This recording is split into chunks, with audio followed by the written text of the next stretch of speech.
ஒரு 2 பேர் ஆலயத்துக்கு வந்து ஜெபிக்கிறாங்க. ஒருவர் ரொம்ப பணக்காரர். என்ன ஜெபிக்கிறாருன்னா, நான் மட்டும் நல்லா இருக்கணும், எனக்கு நிறைய காசு வரணும் அப்படின்ட்டு நிறைய தன்னை பற்றியே ஜெபம் செய்து கொண்டிருந்தார்.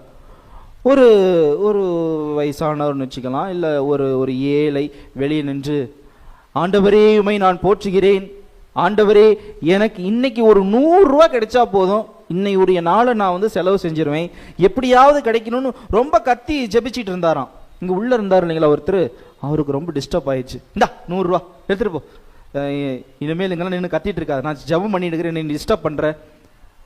யாருடைய ஜெபம் கேட்கப்பட்டது? அந்த ஏழையினுடைய ஜெபம். ஆண்டவரே எனக்கு இன்னைக்குரிய நாளுக்கு எனக்கு நீங்க கொடுங்க, அந்த 100 ரூபா கிடைச்சா போதுன்னு ஜெபிச்சார். உடனே அவர் கடவுளை போற்றி விட்டு சென்றார். நன்றி ஆண்டவரே, என்னுடைய ஜெபத்தை நீர் கேட்டு விட்டீர் என்று. சுயநலத்தோடு நாம் ஜெபித்தோம் என்றால் நம்முடைய ஜெபம் நிச்சயமாக கேட்கப்படாது.